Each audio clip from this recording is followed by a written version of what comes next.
So I've come back to a local property here. A few days ago I came and set a camera trap and a couple of trail cameras. There's been reports and some evidence sighting in the form of scats of coyotes. I'm not sure we're going to get coyotes on the camera trap because it's a bit further into the forest, but we're set for some cold wintry weather. The nice warm spell we had seems to have gone away and temperatures have dropped back down, so I want to change the batteries just so that for the weekend at least it's got a full set of batteries in charge. So I'm not sure whether we're going to film too much getting down there because it's quite a thick brush, so you might just see me down at the camera trap. If not, I'll see if I can do a bit of filming on the way.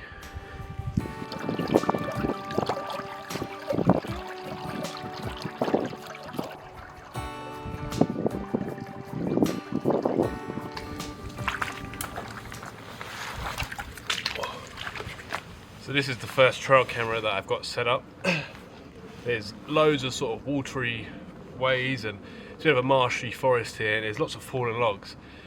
So I'm going to check this trail camera and see if we've got anything on it.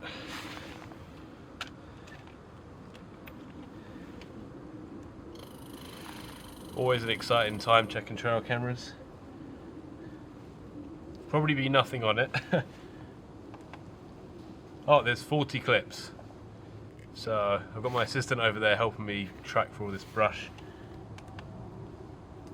So the first one is of a little red squirrel in the snow crossing the log.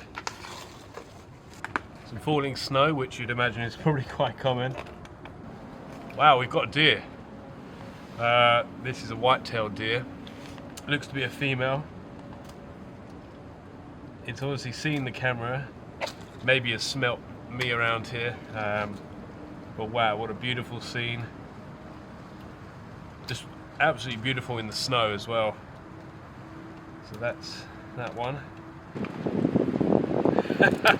We've actually got the raccoon coming over, checking out the camera during the snowstorm. And we have a raccoon crossing the log.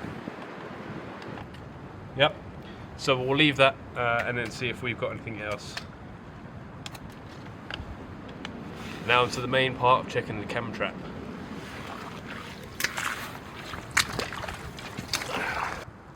So before we go ahead and check the actual camera trap, I've just checked to see if the actual flashes are still working. Everything seems fine.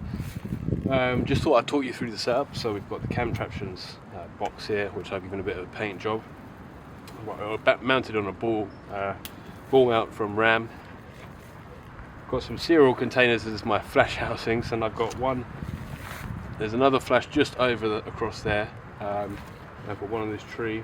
This tree seems to be pretty loaded up because it's the only kind of big tree that I've got around here.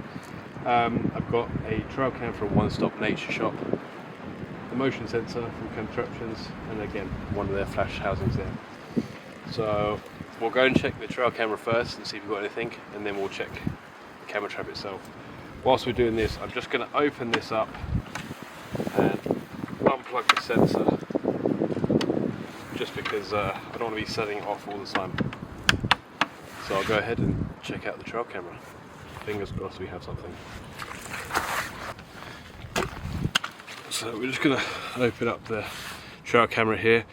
I just noticed there's a bit of condensation on the inside of the camera trap housing, so fingers crossed it hasn't affected too many of the images. But we'll go and have a look at trail camera footage here.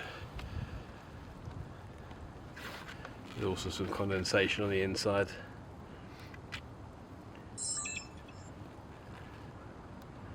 Now I won't be able to see too clearly because it is all fogged up. So the temperatures I was worried about have affected the kit a little bit. Since we have 160 videos on here, no surprise, we have a red squirrel through the snow across the log. We have a grey squirrel. I just want to see if the trigger's been working okay. Again, goes the other way. I'm hoping for some night shots. Seems to be lots of squirrels in this forest. Squirrel, squirrel, squirrel. Or something's come along in the snow. I think that might be a raccoon. Did it trigger the camera trap? Oh, there's two. Oh, yep.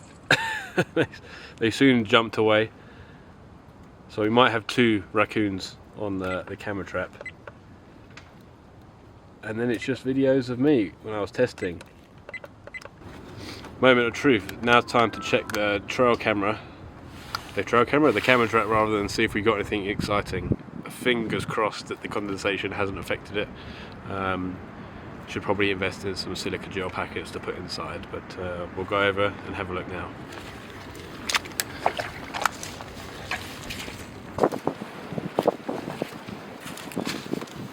So, moment of truth to see if we've got anything on here. I'm hoping the raccoons in the snow, that would be pretty cool. Let's have a look.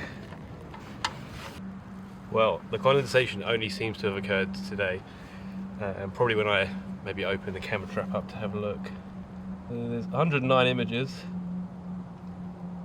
We know that the camera trap definitely went off with the raccoons, so we've got the video. We have a little squirrel poking his head out from the log. And we did in fact manage to get the raccoons, but they seem to be going the other direction. So we know that the raccoons definitely use this log for travelling across the waterways. But I think we'll leave it out for another couple of days, see if we get anything. I've also got another trail camera that I need to check on the way. So we're going to end off here with the camera trap in so far with this fallen log. There is a slightly wider stretch of water just the other side, but it is quite thick brush, and don't want to keep my assistant out in the elements too long. So we'll leave this camera trap here for another couple of days, probably till next week, and then I'll pull it and move it to a new location. There's some beaver dams, and as I say, there's plenty of coyote scat all along the main trails. So this was just an opportunity I couldn't resist. It's the first fallen log setup that I've had, so we'll let it do its thing for the next couple of days, and then I'll leave you with some images and video that we caught on the trail cameras, but also what we've got here on the camera trap.